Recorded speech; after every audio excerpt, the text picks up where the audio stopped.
explicar mais ou menos como funciona a Tá. entrevista. É uma entrevista ping-pong. Então, Tá. assim, eu vou te fazer uma pergunta, tu me responde essa pergunta, a gente parte pra próxima. Ou se eu ver que dentro dessa tua resposta tem algo que acho válido dentro dessa entrevista, posso engatar isso sem que eu programei aqui. Então, Tá, beleza. bem livre, bem tranquilo. Não precisa pensar, tipo assim, eu tenho que falar mais sucinto. Tipo assim, pode ir longe na tua resposta. Filosofar, devanear Isso. e é isso, beleza? Pra mim é isso mesmo que eu quero, Massa. super tranquilo. Tá. Então, pra dar um start, que eu acho que foi a pergunta base, assim, pra gente iniciar, é como tu começou no audiovisual? Tipo, como isso entrou na tua vida, assim. E é isso. É. Beleza. Cara, eu acho que o audiovisual entrou na minha vida como uma ferramenta de... como um rolê de exploração mesmo, assim, tá ligado? Pra começar, eu tinha um iPhone, gostava de fazer fotos de flor, de planta, de gato, de qualquer coisa. E foi assim. E ele entra na minha vida mesmo a partir de um acolhimento de um profissional preto, né? E que na época me acolheu e me trouxe uma visão... Ele me deu, tipo, uma instigada de uma forma tão natural, tão orgânica, que eu não... Ele acreditava mais em mim sem nem me conhecer direito, né? Que foi o Afrovulto, um artista do audiovisual que a gente conhece aqui no Sul. E ele falou que eu tinha um olhar, né? Na época eu nem sabia o que era foto, muito menos o que era olhar fotográfico. Ele falou, tu tem um olhar, meu, tu tem um olhar. O que quer dizer com um olhar, O que né? quer com isso? E aí ele, não, meu, tu tem uma sensibilidade em buscar uma imagem não pelo óbvio que todo mundo faz. E eu, é verdade, ele é verdade, mano. Muito foda isso. Isso é muito difícil de se conseguir. Eu, como é que tu sabe? Ele falou, já trabalho no coletivo Catarse, sou artista circense, sou fotógrafo, sou malabarista, sou poeta. Ele já era um monte de coisa, assim, na época. E eu ainda não tinha me encontrado Não enquanto sabia artista. que era. Exatamente, tava fazendo curso de teatro e cinema, tava me explorando, né? E gostava muito de foto, só gostava, né? Tinha aquela pessoa que, gosta de fazer foto. Era eu. E aí, só que essa posição dele, esse movimento dele de acolher e potencializar a partir da fala de uma forma muito natural e orgânica, sem querer nada em troca, é dele e naturalmente passou pra mim, assim, no aspecto de tipo, é possível? Tá, então se eu tiver uma câmera, tu me ensina a fotografar? Ele, tá, te ensino. E aí eu comprei uma câmera 1 semana e meia depois, pedi um empréstimo na loja que eu trabalhava, na ótica, né? E comprei uma câmera com fundo toda velha. Levei pra ele me ensinou os 3 pilares da fotografia, ISO, diafragma e obturador. Isso me... Tudo no freestyle. Tudo assim, no freestyle, sem meu, dá uma teoria. pesquisada, vem cá que eu vou te mostrar um pouco, vai pra casa, pesquisa, estuda e tenta me apresentar o que é os 3 pilares que tu vai fixar a ideia. E aí eu começava a testar, né, tipo, vou testar no automático, via a configuração que a câmera largava, ia pro manual e tentava configurar igual. Assim eu fui de forma orgânica e autodidata mesmo, buscando aprender, olhando vídeo no YouTube, conversando com ele, testando, né, identificar fomento, quer fazer fotos de tudo, porque tem uma câmera, né. E aí eu fiz esse movimento de buscar. E aí em menos de 1 ano e meio, assim, tipo, eu consegui criar uma marca, né, olhar abstrato e tal, e fazer um movimento, e ter mais seguidores que ele. Eu lembro que eu tirava uma onda com ele. Aí, meu, criou um monstro, tem mais seguidor que tu e tal. E aí a coisa começou a se consolidar. Comecei a buscar trabalhos, aquele clichê, 15 anos, casamento, debutante, ensaio de grávida, ensaio de casal, essas coisas. Portfólio padrão. Um precinho justo ou bem abaixo do mercado. E a coisa foi se tornando maior do que eu imaginava. Eu comecei a envergar mais pro lado da arte. E aí do cinema. E aí comecei a fazer um outro caminho de busca, assim. Basicamente a fotografia surge nesse lugar pra mim, assim. De gostar muito, de amar muito. E de ter a chancela mesmo, assim, de alguém que... Porque o que a gente precisa, às vezes, enquanto negros e periféricos também, que é um recorte muito específico, sem muito sonho, tá ligado? Às vezes o lance é só a gente ter um trabalho digno pra ajudar em casa. Essa é a mentalidade de quem cresce na quebrada, tu tá ligado do que eu tô falando. Então, pra quem cresce nessa expectativa, ter sonho e achar que o sonho pode ser a tua profissão é meio utópico, né? Trabalhar com o que se gosta. Trabalhar com o que se gosta e ganhar fazendo o que se gosta, o que se ama fazer. Então, são várias utopias no meio de uma palavra chamada sonho, né? Então, quando alguém que já tá imerso na arte e na profissão de ser artista e já paga suas contas com isso, vem e fala, tu tem uma parada aí, e é isso aqui, e eu te ajudo se precisar. Isso é o estímulo que faltava em vários aspectos. Que talvez faltou de parentes, de mãe, de pai, de pessoas próximas. Porque a gente só quer dignidade, que o filho não envergue pro caminho mal e tal. Então, isso é o de menos. Potencializar sonho. Que empreende, né? Exatamente, porque é desafiador. Assim, não sei o próximo mês como vai ser. Exato, minha mãe é solteira, mãe solteira, com 5 filhos. Tem todo um recorte social que hoje eu entendo e na época eu não entendia também. E aí eu tive que entender para saber o que eu ia fazer com essa ferramenta que hoje é o audiovisual e que acaba sendo a minha ferramenta de transformação, do que eu acredito, né? Esse é meu gato miando, né? Enfim, tá reivindicando o lugar de fala dele, mas segue aí.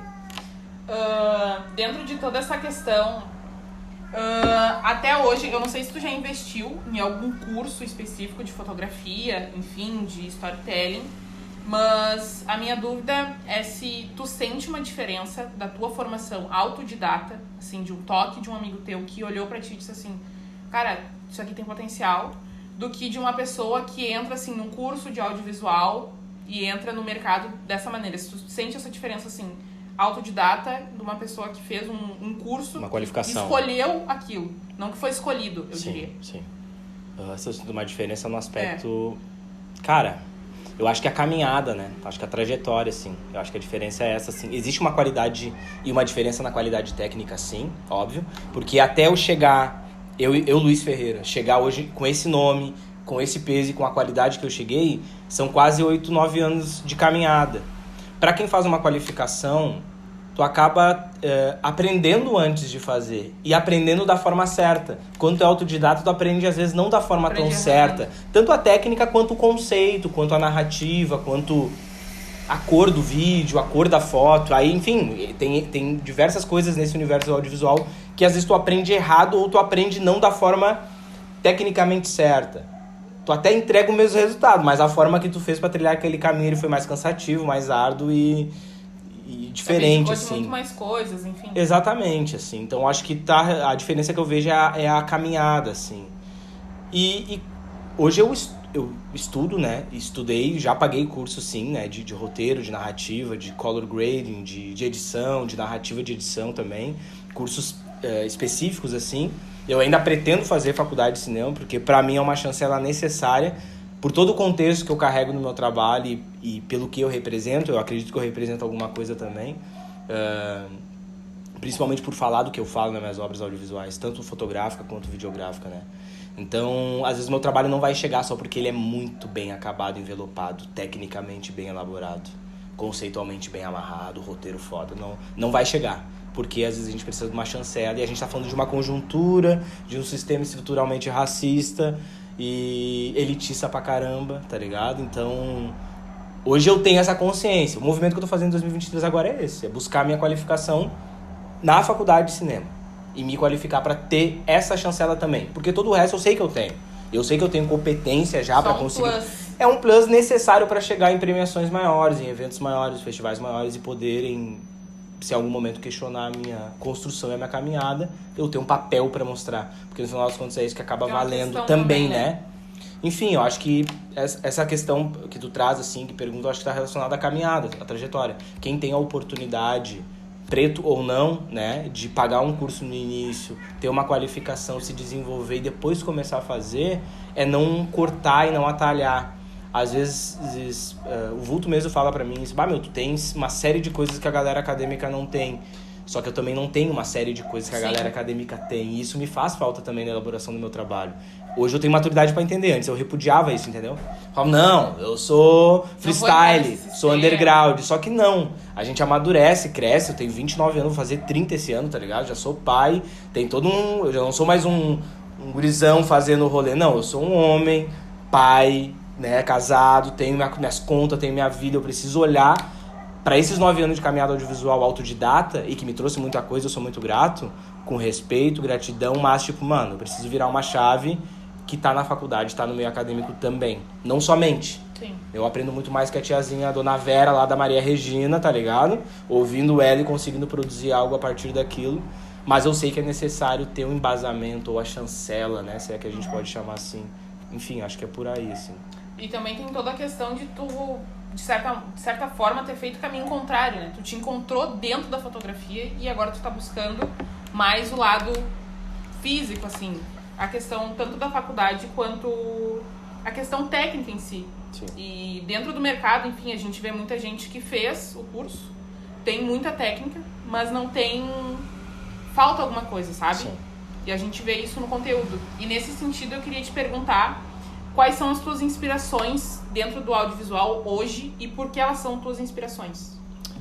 Num podcast que eu fiz há alguns meses atrás, assim, me perguntaram algo relacionado a isso, assim, e as minhas inspirações, elas estão relacionadas a pessoas que talvez não estão ligadas diretamente ao audiovisual. E algumas estão, né? Uma delas é o Takeo Ito, que é um amigo, parceiro, né? Que, enfim, natural de São Paulo, com descendência, né, oriental, e mora hoje no Rio Grande do Sul, e a gente já fez alguns trabalhos juntos. E outra pessoa, o Eduardo Rosa, responsável pela direção de fotografia do Sambas Avessas, o filme da Pamela Amaro, né? Do Zudzilla também, que é o Voz do Silêncio, enfim. Ele é um cara que, pra mim, é uma referência muito grande, porque ele tem uma bagagem técnica muito foda. Ele é um cara que tem, né, um ensino acadêmico formado, ele é formado em cinema, mas ele tem uma sensibilidade, o feeling de um homem preto, baiano, que reside no Sul, e que busca cada vez mais essa desconstrução dele enquanto um homem no audiovisual, no sul do país, fazendo arte bem antes de eu achar que eu pudesse ser artista. Então, e eu sei que depois do Edu tem outras várias pessoas. Eu não tenho uma referência famosa pra te falar, tipo, não, nem espero os clássicos, isso. Né? Claro. Que todo acadêmico talvez falaria nessa entrevista. Cineasta tal. Porque a minha inspiração parte muito do lugar de onde eu vim, né? Dona Conceição é uma inspiração pra mim também na arte, é uma pessoa que me potencializou em me reconectar com a minha ancestralidade, com o orixá, com a questão afrodiaspórica mesmo. José Arruda é uma inspiração pra mim, tá ligado? Minha mãe é uma inspiração pra mim, faxineira, doméstica a vida inteira. Tem várias outras pessoas que são inspiração pra mim dentro desse cotidiano. Mestre Churrasco, né? É um cara da capoeira, um mestrão, é inspiração pra mim. Essas pessoas, Pamela Amaro também, saca? Porque são pessoas que fazem parte da minha vida, da minha construção, da minha desconstrução também, né? E me ajudaram muito, me oportunizando possibilidade de meter a mão naquilo que eu achava que eu sabia. Até sabia, mas que eu ainda não tinha noção se era bem isso, que era o audiovisual, né? Então a oportunidade que veio a partir deles também, do Dona, da Pamela, da Dessa Ferreira, de vários outros artistas que eu também consegui produzir, audiovisual, foto, Lau Barros, né, também, foto de capa e tudo mais. Então essas pessoas foram responsáveis por também formação desse Luiz Ferreira, que hoje tem algum nome, tem algum hype em algum aspecto da cena.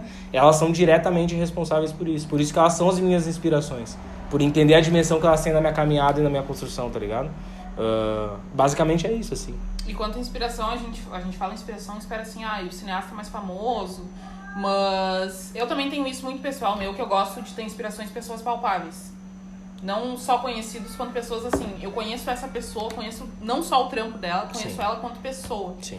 Então, nesse sentido, eu queria te perguntar como tu te vê sendo uma inspiração para outras pessoas, tendo toda essa tua bagagem, toda essa tua trajetória. O que isso significa para ti e o que tu acha, assim, o que é um peso, né? Um peso ser uma inspiração para alguém. Entendi. E o que tu pensa, assim, o que fazer com isso? Sou uma inspiração e agora? O que eu faço? O que isso significa? Saquei. Cara, eu não sei se eu sei te responder essa pergunta. Foi muito fundo?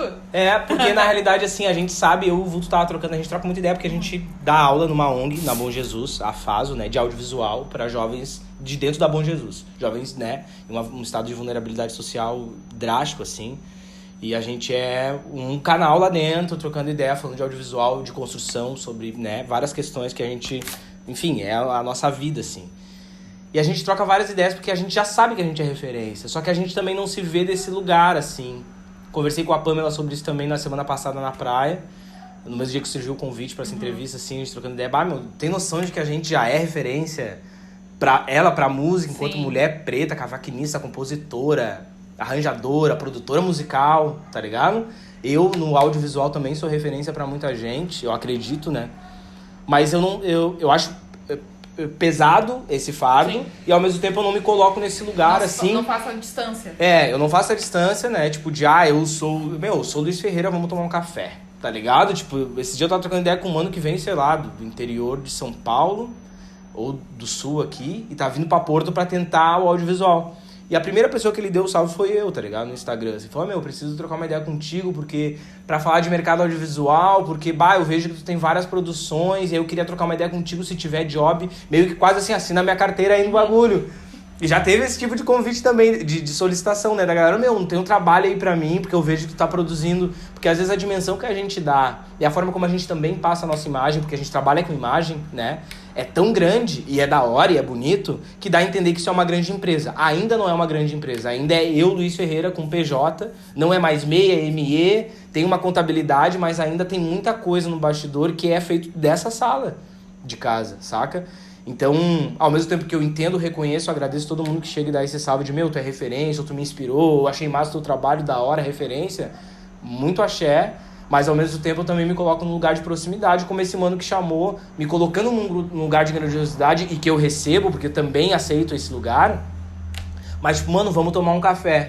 Ontem eu mandei um salve pra ele, temos que marcar esse café pra já, trocar uma ideia, oxigenar as ideias, te dar caminhos, pessoas que podem também te trazer jobs na área que tu atua, porque é isso, é orgânico assim. E eu posso ter 300 milhões de seguidores, ter Oscar, vou tentar, e isso eu não sei, porque eu não sei como eu vou estar amanhã, claro. Mas sempre buscar tentar ter esse fluxo orgânico das coisas, da vida e das relações, assim. Porque eu sei do lugar de destaque que eu ocupo, eu sei do quanto eu represento pra cena. Tem uma música do BK que fala, eu sou o melhor da minha geração e foda-se, tá ligado? Talvez eu seja o melhor da minha geração e foda-se também. Mas eu preciso olhar pra isso com uma responsabilidade das relações que eu tenho com a pessoa que tá iniciando, com a pessoa que já tem muito tempo de mercado, porque isso é muito sério. Isso é importante, é sério, é bonito, mas a gente precisa ter uma seriedade naquele clichê básico, né? Não deixar subir pra cabeça em algum nível e achar que, me estourei. Sim. Estourei agora, né? E 2024, e 2025, 2020, sabe? Como é que vai ser os próximos anos? Como se manter estourando. Exatamente, é sobre se manter, porque chegar todo mundo chega, tá ligado, nega?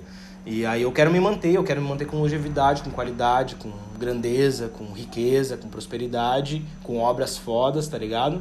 Mas também trazendo uma parte de gente comigo que é nova e que vai estar renovando também o mercado, saca? Não sou novo, mas também não sou tão novo assim, né?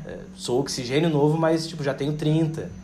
Então, tipo, é entender também essa questão de idade, do tempo que passa e de que já tô ficando tiozão mesmo, tá ligado? Então, entender que, mano, eu tenho que abrir caminho e junto com essa galera que tá chegando com gás maior do que o meu, tá ligado? Dá caminho, acho que é isso, assim. Enfim, me vejo assim, tentando sempre articular dessa forma a parada, tá ligado? Não, achei perfeita a colocação.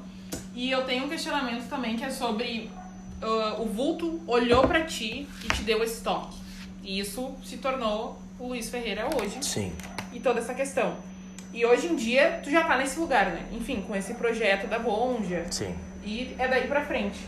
Como tu te sente fazendo isso dentro desse meio? Digo no mercado mesmo. Como tu te sente, se tu tem uma vontade de fazer um empreendimento maior, quanto... Não sei se professor seria a palavra certa, mas assim, tem em mente, eu queria chegar no auge pra mim, fazer um projeto que eu fizesse isso, que eu inspirasse pessoas assim, que eu atingisse tal público. Tu tem alguma coisa em mente? Tenho. Pensando em mercado? Mercado e longevidade, isso. Maior do que uma pessoa, talvez, né? Ele já tá sendo implementado, né? Existe a Diáspora Filmes, né? Que a gente tá, enfim, nomeando como a Diáspora só. Que é um projeto que não envolve só a mim, envolve uma parte de gente que eu tô, enfim, trazendo, assim, conectando no meio do caminho, tá ligado? Há um tempo, assim, justamente por entender o mercado. Justamente por entender que o mercado, ele ainda é muito de exclusão e não de acolhimento. E ele ainda é muito branco e ele não é preto. E quando ele é preto, ele tem uma mentalidade ainda muito eurocêntrica, tá ligado? E capitalista num nível distorcido da parada, não que o capital seja ruim, ele é maravilhoso, mas ele é conduzido da forma errada, né? De uma forma exploratória, tá ligado? E eu não acredito nesse mercado aí, que tá posto. Feito às vezes por pretos, por pessoas miscigenadas, por pessoas brancas, da forma como se está sendo feito, tá ligado? Então, vendo o mercado, o meu projeto de vida maior hoje é a Diáspora, que envolve muito mais pessoas, umas que eu citei, o Afrovulto, o Edu Rosa, Fernando Brites, Cacau, Ana Vieira, uma par de gente que eu tô, o Takeu também, conectando para fomentar uma marca que é muito maior do que nós todos no individual, ainda que a gente tenha a nossa grandiosidade individual, e a gente reconhece isso e sabe disso, a gente está se unindo para fortalecer uma marca em prol de um mercado que a gente não concorda mais. Então a Diáspora está sendo parida há uns 4 anos, de uns 4 anos para cá, com muita raiva de um mercado que a gente observou extremamente, mano, extremamente. E que a gente sentiu na pele, mano. Essas últimas produções todas que eu fiz relacionado à Natura, com algumas pessoas fluiu, com outras nem tanto. E relacionado ao produto mesmo, audiovisual gerado de todo esse fomento, feito com equipe preta, muita mina, muito humano, todo mundo muito preto, muito massa. Mas aí o nosso trabalho teve um reconhecimento a um nível considerável pra cena? Não, porque quem dita as regras ainda tá canetando em prol de uma visão eurocêntrica, tá ligado? E isso não nos agrada mais. E a gente já sabe que o lance da jogada é essa. Então a gente vai jogar o jogo. Jogar o jogo é pensar um projeto para além do eu, Luiz Ferreira, e entender eu e todos que fazem parte desse aglomerado, que a gente dá o nome de diáspora, entendendo todas as pontas que a gente pode atuar. Não somente na questão da produção filmográfica no Brasil, tá ligado? Ou no Sul. A gente quer falar de tecnologia, de ancestralidade, de afetividade, de desconstrução desse masculino tóxico, né? As minas querem falar das paradas que compete a elas e que a gente deve aprender e ouvir, saca? Então a gente tá se questionando e buscando formatar uma parada talvez utópica. Em todas as reuniões a gente usou muito essa palavra assim, né? A gente tá... Para! Meus gatos. A gente talvez tá construindo uma parada relacionada à utopia de um formato que talvez não exista ou que tenha poucas empresas ou poucos negócios que são a partir desse olhar, né? Que é transformista, né? Que não é o quadrado cartesiano, eurocêntrico, branco capitalista, saca? É desconstruir essa visão e essa forma que está sendo feita o audiovisual no Brasil, no Sul, e a gente acredita que isso tem uma força incrível, porque é feito de diversas pessoas, de diferentes construções sociais, tá ligado? Com diferentes experiências, diferentes qualificações, uns são formados, outros são autodidata, então a gente está unindo a força tipo, do melhor de cada um e fazendo uma parada junto. Então, pensando no mercado, sim, existe uma iniciativa que está sendo implementada esse ano, que a gente está arquitetando e organizando para conseguir largar no mundo de uma forma mais pesada e positiva possível para impactar o mercado, para fazer a parada do jeito que a gente acredita que tem que ser feito. E a gente acredita que tem que ser feita pelas nossas mãos, tá ligado? Porque se a gente esperar esse Salvador bonito no cavalo branco, né? Ele não vai chegar. Porque só a gente viveu o que a gente viveu e sabe como a gente quer o que a gente quer. É muito específico. E aí a diáspora nasce dessa angústia, dessa sede, dessa raiva, dessa falta de capital, dessa falta de recurso financeiro e tecnológico para produzir as paradas, saca? Então a gente está juntando as forças para conseguir fazer algo muito maior, por exemplo, que a Laboratório Fantasma na nossa visão e na nossa ambição positiva da parada, né? Mas tem como referência Laboratório Fantasma, por exemplo, do Emicida, né? Levantar uma barra que uma pessoa não consegue, mas um monte de pessoa foda junto consegue. Então a gente tá unindo essa força para conseguir ir à frente e pensar mercado, saca? Tipo, a gente é uma empresa referência na construção do audiovisual, da narrativa, do conceito, da questão racial, da tecnologia, enfim, de todos os assuntos que são relativos à nossa existência enquanto pretos no Sul e no Brasil, tá ligado? Basicamente isso. Nesse ponto, pensando em mercado também, essa questão que tu trouxe, tanto de Natura, com umas pessoas funcionou, com outras não.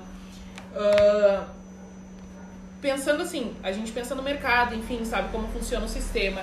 Mas para além do sistema, tu acha que sendo um artista, um produtor negro, tu acha que isso chega nessas marcas grandes diferente? Ou a sensação que tu tem é exclusivamente pensando em mercado, sistema capitalista, enfim? Não entendi muito bem a tua pergunta. Sim, ó. A gente sabe, o racismo estrutural tá aí, Sim. A gente sente ele na pele. Mas tu sente que quando a tua diferença de tratamento, enfim, de ideia não bater em algum trabalho, não pensando só em Natura, pensando em vários trabalhos, outros projetos, sim. Tu sente que o teu trabalho, ele chega diferente para as pessoas com quem tu tá trabalhando. Pensando nesse sistema, racismo estrutural, ou pensando apenas no... Pensando não, o que tu sente, tua pessoa. Sim. Se tu sente que é mais uma questão de racismo estrutural, ou se tu sente que é uma coisa mais de mercado. Tipo assim, ele é o trabalho dele é muito bom, mas não é o que a minha empresa quer. Entendi. Mas é o que o cliente da minha empresa quer, mas eu, quanto empresa, não quero isso. Entendi. E fica essa coisa, assim. Eu sabe? acho que é um pouco de cada, mano. Eu acho que é 50-50, tá ligado? Eu observo 50-50. São as duas coisas juntas. Exatamente. Porque às vezes que nem a gente fala do racismo estrutural, ele não tá relacionado a um racismo direto. Ele é estrutural. Por que estrutural? Porque ele tá imbuído, ele tá dentro da tua espinha dorsal de construção de conceito das coisas, tá ligado? Então ele às vezes Eu usaria dizer que é sem querer, não é sem querer, é estrutural, né? Hoje a gente dá nome a isso. Então, às vezes, a empresa, ou os negócios, ou os produtos que querem se formatar a partir de uma visão de um produtor audiovisual negro, não batem. A gente entende mercadologicamente também isso. Nem todo artista audiovisual, e é como também me denomino, o artista audiovisual, não consegue entregar uma entrega específica para determinada parte do mercado, porque eles buscam mais do mesmo. E aí, falando de mercado, talvez eles não estejam preparados para desconstruir uma visão que é formatada a partir de uma visão eurocêntrica, capitalista, hétero, branca, normativa e pá, tá ligado? Então, esse choque ele vem de dois lados, assim. Ele vem de eu entender que, mano, essa empresa tem muito potencial para trabalhar essas pautas aqui que eu posso trazer pifada, né? Tipo, eu tenho essa vivência, eu sei como trazer essas narrativas. Porra, eu sou a pessoa para isso. Eu tenho essa sensibilidade, a capacidade técnica, competência, tempo de mercado e até o PJ. Qual o valor da nota que tu precisa que eu gere? Ai, não bate. Aí tu vê que a empresa tá fechada, uma mentalidade de transformação na comunicação que vem pelo audiovisual e que eu posso produzir, por exemplo. E aí a falta de entender também, né? Ou entende parte da sua empresa e vê que não quer essa outra fatia do conteúdo, da comunicação, ou da forma de fazer a parada, que é a demanda. E outra é sobre o racismo estrutural, que tá imbuído. Não tem como não estar, tá ligado? Toda pessoa branca, empresas, grandes corporações, grandes marcas vão ainda ter muito receio. Ou vão estar nesse lugar de buscar oportunizar porque tem um projeto. Mas a gente não quer viver de projeto, mano. A gente quer ser as marcas que vão sentar na mesa e falar de milhões, saca? E a gente já tem essa competência, capacidade técnica, tempo de mercado, PJ e tudo, sabe? Não há nada mais que nos barre, a não ser a estrutura racista, né? De não quero. Não quero porque não comunica com a nossa empresa. A desculpa pode ir para esse lugar e a gente nunca vai saber se realmente é porque a comunicação não bate, porque eu sou um artista que trago essas pautas de pessoas pretas da periferia e talvez eles não estejam preparados ou estão preparados. Eu sinto que o mercado ele tá sedento por esse tipo de conteúdo, da profundidade profunda das coisas, tá ligado? Mas nem todos aceitam abraçar isso e pagar o preço pra isso, porque acham que ainda não tem muito valor, tá ligado? Não querem segurar a barra. Exato, não querem segurar a barra e não querem pagar o preço, né? Porque o valor, ele é subjetivo. O preço é o orçamento que eu vou te mandar, mano. E esse é o preço da produção desse trabalho. Ponto, tá ligado? O valor tá agregado ali no orçamento, mas, tipo, ele tem muito mais valor. Ele conecta muitas outras pontes que a gente também não sabe dar nome e mensurar, tá ligado? Então, acho que é 50-50, pensando mercadologicamente, o pouco que eu conheço desses 9 anos de caminhada audiovisual, tanto trabalhando para corporativo de empresas, eu vejo que existe ainda uma resistência muito grande dessas grandes marcas em aceitar as ideias de uma forma diferente da que eles estão acostumados, que é a forma cartesiana, eurocêntrica, branca, normativa, hétero. Saca? Eles querem falar de diversidade e botar um preto na foto não é falar de diversidade. É a diversidade deles. Deles. É só pra não dizer que estão no hype do assunto. Aí vamos botar um negro, né? Bem caricato nesse vídeo, botando a nossa roupa da nossa marca tal, que daí tu pode imaginar a loja que tu quiser. Pra se dizer... Mas isso é desconstrução de fato, mano? Isso é oportunizar de fato o acesso àquelas pessoas que estão dentro da Bom Jesus, por exemplo? Com várias questões de vulnerabilidade social, com várias questões de transtorno, de trauma. Será realmente que o teu projeto social de 2 anos, financiado por tal e tal empresa, é suficiente para transformar aquela vida? A gente tá falando de profundidade, saca? E talvez eles não queiram abraçar essa barra, porque é tempo de longevidade. E é grana que se investe. Não estamos falando de 2 anos de projeto. Investindo 100 mil... Né? Não é uma publi, mano. É um projeto de transformação de vidas que vão transformar pessoas em vulnerabilidade em pessoas socialmente dignas, com possibilidade de sonho, de realização, de sucesso, de prosperidade financeira, de tudo, de bom, né? Que pra eles é feijão com arroz, pra nós isso já é muita coisa, tá ligado? Então acho que não querem segurar a barra, tá ligado? Eu acho que é... E eu acho que vem muito daquela questão de, tipo assim, não quero essas pessoas no topo também. Uhum. Não quero dividir o topo com essas pessoas. É sobre o privilégio branco, né? Os caras brancos, as minas brancas também não... Tem esse lance, assim, né? Ficam extremamente incomodados quando os louros, né? Que a gente nem faz questão da vitória, vem até quem é preto, tá ligado? Isso incomoda extremamente muita gente. Eu já vivi situações onde eu tava assinando produções específicas e isso ser questionado, assim. Por que ele? Por que tu que vai assinar?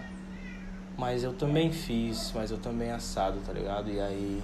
Tenho essa bagagem aqui, por que ela não é tão boa? Não é teu momento de brilhar. Sobre o privilégio branco, né? Abdicar. O antirracismo está relacionado a essa mentalidade. Ser antirracista é abdicar também do privilégio branco. O que é? É o momento que tu poderia brilhar e ganhar todos os prêmios e entender que talvez a partilha desses prêmios com alguém que é preto, que faz parte dessa produção, dessa criação, desse o que for, dessa música, né? Enfim. Também é o momento dele aparecer, ter destaque, ter visibilidade. E o teu trabalho é ser ponte, deixar brilhar. É entender que em alguns momentos eu faço isso enquanto uma pessoa preta, porque eu tenho consciência. Nem sempre o trampo é pra mim, nem sempre a oportunidade tem que ser pra mim. Eu sou preto, né, mano? Mas tem gente que é mais preta que eu e sofre bem mais, saca? Aí eu entendo. Preta e mulher. Preta e mulher, exato. E aí como é que eu entendo esse recorte? Eu tenho que entender que dentro dessa pirâmide, nessa escala, a mulher tá abaixo, saca? Mulher preta muito mais. E como é que eu... Se eu sou Luiz Ferreira, o que tu faz pelas mina preta? Mano, eu tento oportunizar, porque tem momentos que eu tenho que abrir esse espaço e ser ponte, ser conexão, ser potencialização, tá ligado? Não vai ser eu que vou brilhar. Posso estar junto fomentando a pinta. Vamos lá, vai, vamos. Posso te ajudar em tudo que eu puder. Só que o branco não tem isso. A gente, enquanto negritude, até se fortalece. Não é um padrão, né? Ainda. Mas até se fortalece mais. As pessoas brancas ainda não têm essa mentalidade 100% imbuída no seu cotidiano, nos mínimos detalhes. E é no mínimo detalhe, a gente não tá falando de nada generalizado aqui, tá ligado? É detalhe que faz uma diferença, sabe? Pensando assim, quase 10 anos de trajetória dentro Sim. do audiovisual, todas essas questões que a gente já trouxe aqui, já pautou, como tu imagina o cenário?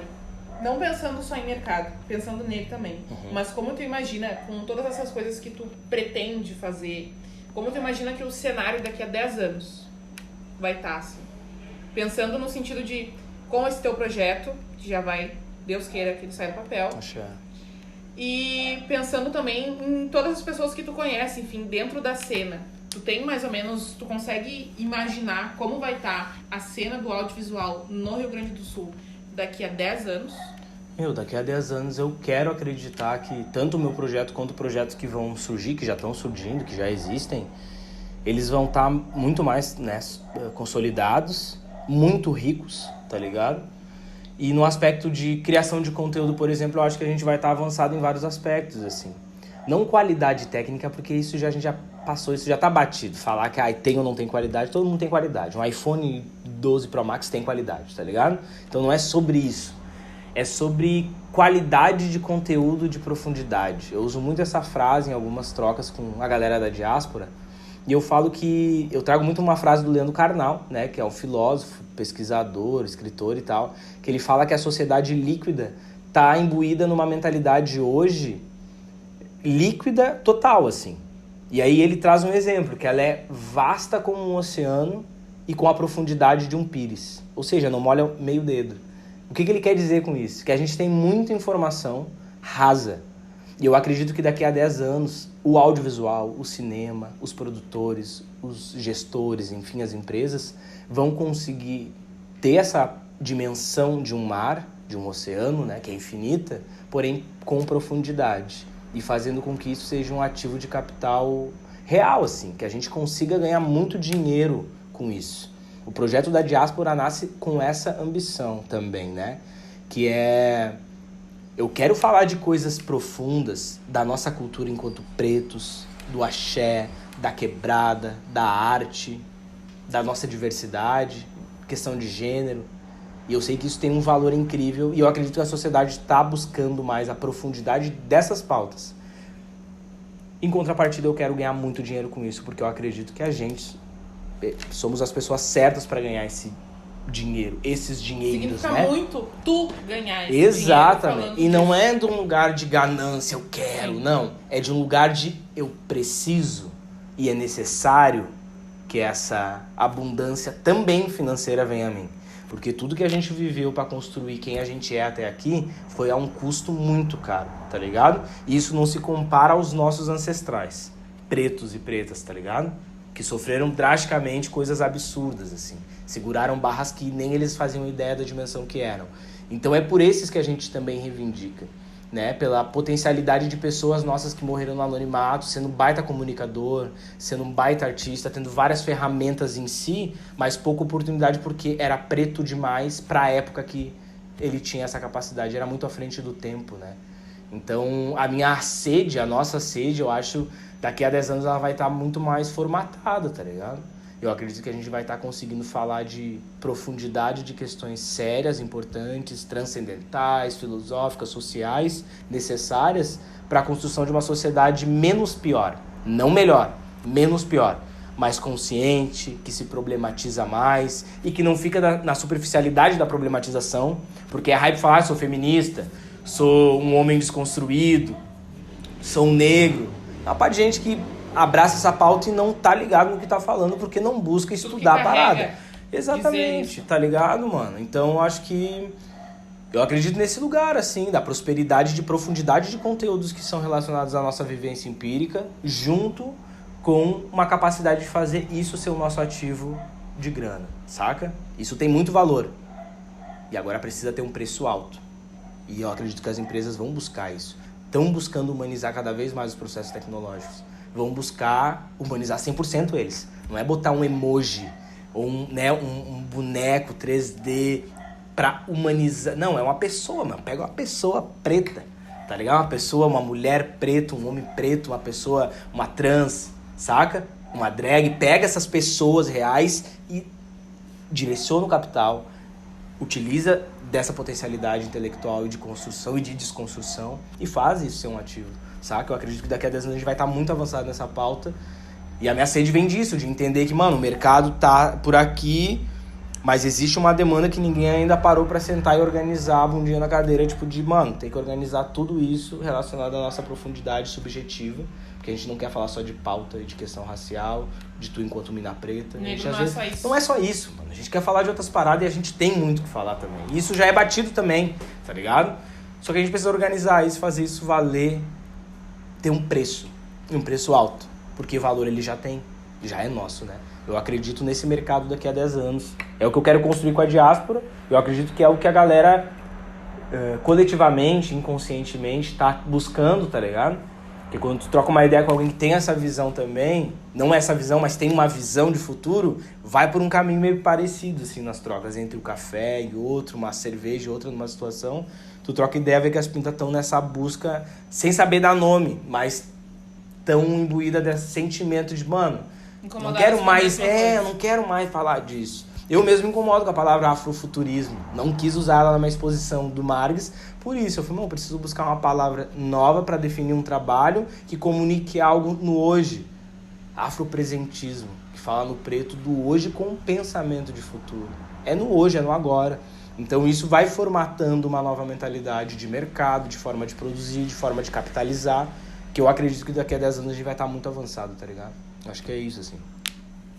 E pensando também em futuro, mas pensando um pouco no passado, nessa tua trajetória de quase 10 anos dentro do audiovisual, eu sei que hoje em dia, enfim, tu tá tirando do papel um projeto que é o famoso cheio de ódio. Tu já tá muito incomodado com isso há muito tempo. Mas tu sente que desde que tu começou dentro do audiovisual até os dias de hoje, tu sentiu alguma diferença do mercado tentando... Sim, a gente entende que ele quer se adequar, mas se adequando da maneira errada. Mas tu sente que é um passinho de formiga, ele tá mudando ou é uma coisa que, por não ver mudança, tu quer fazer essa mudança, começar de ti, enfim, com todo esse projeto? Eu acho que tá havendo mudança. A passos lentos, nem tão lentos assim também, né? Porque, sei lá, de quando eu comecei audiovisual pra cá, muita coisa mudou e muita pauta começou a se implementar em empresas, em negócios, em produções, em trabalhos artísticos também. Então ele tá mudando e existe uma certa velocidade e uma certa busca por isso. Quando eu implemento esse projeto na raiva e na busca de falar sobre isso, é de não falar mais da forma errada ou da forma superficial. Porque do vasto todo mundo tá falando. Da profundidade ninguém está acessando, ou poucas pessoas estão acessando. Quando eu falo profundidade, é sobre entender a dimensão de cada palavra que a gente usa quando a gente se refere à cultura preta, à cultura afrodiaspórica no Brasil e do que é a construção no Brasil para quem é preto, tá ligado? As pessoas não têm essa dimensão profunda. Os trabalhos que eu fiz me oportunizaram ter mais contato a estudos, pesquisas, que fizeram eu ter a profundidade para produzir esses trabalhos, e eu sou muito grato por isso. Mas ao mesmo tempo eu vejo que tem muito mais chão para correr. E que a galera não tá correndo e que o mercado talvez vá buscar e já esteja buscando isso, né? E eu não acredito em outra forma de fazer senão essa de buscar aprofundar. Então meu projeto não parte só dessa análise de mercado / indignação. Ela parte de entender que, mano, tá bonito assim, tá profundo, mais ou menos assim, mas tem pautas que podem ser ramificadas desse assunto que foi produzido, esse conteúdo, esse material, esse job, essa publicidade, que poderiam ser abordados de uma outra forma ou com mais profundidade e não se foi feito, tá ligado? Porque não se teve essa troca de ideia, porque talvez não se trocou essa ideia para fomentar essa mentalidade de profundidade das coisas que estão sendo produzidas, seja elas quais forem, tá ligado? Então eu acredito sim que o mercado tem uma demanda, se adequa em estar dentro do hype do momento, do mote, né? Às vezes de forma errada, às vezes da forma certa, não tão profunda, enfim. Mas eu acredito que, voltando à tua outra pergunta, daqui a 10 anos a gente vai ter um avanço muito maior disso. E uma necessidade de buscar um conteúdo profundo. Porque hoje tá tudo saturado, irmão. Tudo é meio instagramável, tudo é TikTok, tudo é superficialidade. Tudo é muito rápido, né? Edição muito rápida, corte muito rápido. Não tem muito tempo pra ficar vendo a mesma coisa. Só que as pessoas que estão conectadas numa outra parada e no outro tempo, que não é um tempo nosso, assim, eu diria até um tempo espiritual, né? Um tempo mais lento, um tempo de aterrar, um tempo de observar e aprofundar naquilo que está se olhando. Tem pessoas assim no mundo inteiro, né? No Brasil com certeza também muitas pessoas assim. Então eu acredito que elas nem consomem esse tipo de conteúdo justamente por não gostarem e por quererem algo mais profundo e buscam conteúdos mais profundos. Eu sou uma pessoa que amo olhar podcast 3, 4 horas de pessoas que eu gosto, que eu admiro e que tem conteúdo para entregar. Tô olhando lá sobre filosofia da vida, sobre filosofia espiritual, sobre filosofia banto, tá ligado? Sobre filosofia africana. Conteúdos que agregam, fazem eu conhecer um pouco de uma cultura que não é diretamente a minha, ou é, né? E fazem eu entender coisas em mim. Só que daí a gente tem que ficar 3 horas ouvindo uma parada. Eu acredito que daqui a pouco a gente vai estar nesse lugar de só querer consumir conteúdo de profundidade e que tenha algo a dizer, que tenha algo a passar, tá ligado? Indiretamente tu já respondeu a minha outra pergunta, que era sobre o que tu consome e por que consome. E aí tu já trouxe essa parada do podcast. Eu sou viciado. Uma coisa mais profunda, assim, um conteúdo... De profundidade, eu diria assim, né? De profundidade. Eu consumo muito, gosto de olhar bastidores de produção foda, tá ligado? Até porque eu trabalho com audiovisual, então o bastidor me agrada e me contempla porque eu fico pegando coisas que eu analisava no filme ou no documentário, enfim. Como foi feito, enfim. Processos mesmos, assim, mais pela minha área, né? Mas gosto de consumir muito podcast, muito conteúdo de profundidade, Leandro Carnal, Sérgio Cortella, tá ligado? Emicida, quando larga conteúdos mais maçantes, assim, né? Mais extensos e tal. Filmes que tenham algo a dizer, tá ligado? Que passem uma mensagem que de fato faz a gente refletir sobre essa realidade utópica, às vezes, que a gente vive, saca? No cotidiano meio automático, assim. Então eu curto isso, assim, é o que eu busco consumir. Rap pra caralho, tá ligado? Rap é full, assim. Que eu acho que no rap ainda tem muita profundidade e eles conseguem ainda manter, né? Uma qualidade, uma verdade ali. Ainda tem muita coisa pra ser dita. Tem, exatamente. Então eu tô dentro dessa bolha, assim. Olha, eu acho que fechamos. É? Massa. Bem fechadinho. Da hora. A última questão mesmo era essa questão de conteúdo. Tu abrangeu ela antes de eu perguntar. Sim. Mas pra mim tá ótimo, é isso. Fechou. Nós. Mais do que fechado. Falou. Tchau, tchau.